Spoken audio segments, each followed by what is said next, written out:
Guys, I am D.K. Mishra, Faculty of Biology from Bhagalpur.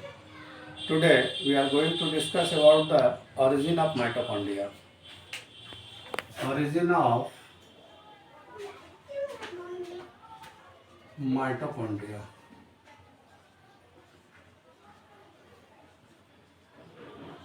Actually इस topic की हमें आवश्यकता कहाँ से हुई?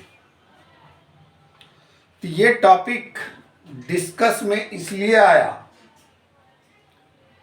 कि माइटोकॉन्ड्रिया में सर्कुलर डीएनए होता है, जबकि माइटोकॉन्ड्रिया यूकैरियोटिक सेल में प्रेजेंट है और यूकैरियोटिक सेल में लीनियर डीएनए प्रेजेंट होता है। Then how it is possible? तो इसके ओरिजिन को अगर हम देखें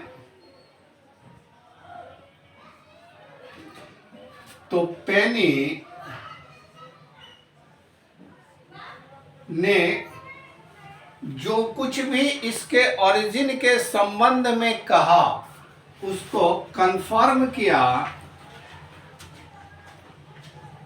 confirmed by luck and rich. इसने इसको कंफर्म किया। तो इन्होंने ये कहा कि mitochondria is originated from pre-existing mitochondria by binary fission, just like bacteria। यानी बैक्टीरिया जिस ढंग से बाइनरी फिजन करके एक से दो बैक्टीरिया में बट जाता है, उसी ढंग से यानी बाइनरी फिजन के द्वारा ही माइटोकॉन्ड्रिया एक से दो भाग में बढ़ता है। यानी इसमें बैक्टीरियल कैरेक्टर है रिप्रोडक्शन में। दूसरा थ्योरी आया, पहला थ्योरी ओरिजिन सिर्फ हम लेते हैं, दूसरा थ्योरी है इंडो सिम्बायोटिक। तो इंडो सिम्बायोटिक थ्योरी क्या कहता है? यह थ्योरी दिया गया है एस्किम्फर एंड एल्टमैन के द्वारा, और इसे आगे बढ़ाया मार्गुलिस ने। तो इन्होंने क्या कहा? एक्चुअली इन्होंने कंपेयर किया। यहां पर पॉसिबिलिटी की बात रही है, फैक्ट हम नहीं जानते हैं, क्योंकि साइंस में हम एविडेंस खोजते हैं। तो इन्होंने कुछ एविडेंस निकाला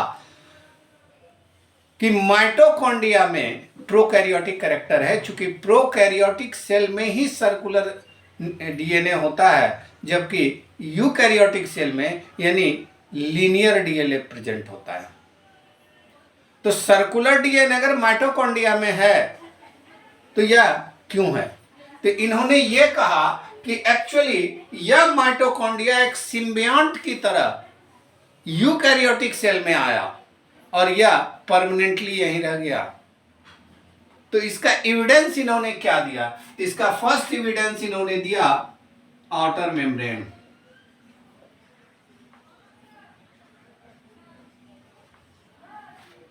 outer membrane actually cellular origin का है। तो माइटोकॉन्ड्रिया तो डबल मेम्ब्रेनस स्ट्रक्चर है, लेकिन इसका आउटर मेम्ब्रेन जो है जिस ढंग से बैक्टीरिया में बनता है, प्रोकैरियोटिक सेल में बनता है, उसी ढंग से माइटोकॉन्ड्रिया में भी बना है। यानी दोनों में सिमिलरिटी है। इसका मतलब है कि कोई पैरासाइट सिम्बियंट की तरह हमारे यूकैरियोटिक सेल में आया और यह परमानेंटली यहां पर रह गया। दूसरा इन्होंने एविडेंस दिया respiratory chain. Respiratory chain mitochondria के इनर मेम्ब्रेन के इनर सरफेस के ऊपर रेस्पिरेटरी चेन प्रेजेंट होता है, और इस रेस्पिरेटरी चेन का जो हेड वाला पोर्शन है वह ऑक्सीडेटिव फॉस्फोरिलेशन करता है। प्रोकैरियोटिक सेल के मेम्ब्रेन के इनर सरफेस के ऊपर भी रेस्पिरेटरी चेन प्रेजेंट है, यानी दोनों में सिमिलरिटी है। इसीलिए हम कह सकते हैं कि यह एक सिम्बियोंट की तरह यूकैरियोटिक सेल के अंदर आया और परमानेंटली रह गया। तीसरा प्रूफ हम दे रहे हैं क्रिस्टा। एक्चुअली माइटोकॉन्ड्रिया के इनर मेम्ब्रेन के इनर सरफेस पर इनर साइड में फिंगर लाइक प्रोजेक्शन निकलता है। इस प्रोजेक्शन को हम क्रिस्टा कहते हैं।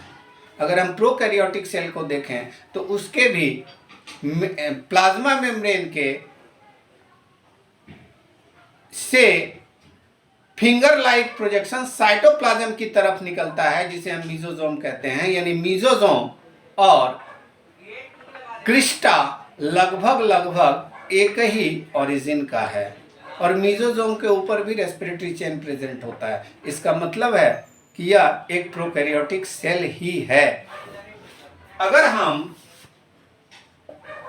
डीएनए की बात करें तो प्रोकैरियोटिक सेल में सर्कुलर डीएनए प्रेजेंट होता है, बैक्टीरिया में सर्कुलर डीएनए होता है। चूंकि प्रोकैरियोटिक सेल का एग्जाम्पल है बैक्टीरिया और सियानोबैक्टीरिया, तो यह बैक्टीरिया में सर्कुलर डीएनए है और माइटोकॉन्ड्रिया में भी सर्कुलर डीएनए पाया जाता है। इसलिए हम कह सकते हैं कि यह सिम्बियोंट की तरह यूकैरियोटिक सेल में आया माइटोकॉन्ड्रिया और परमानेंट रूप से यहीं पर रह गया।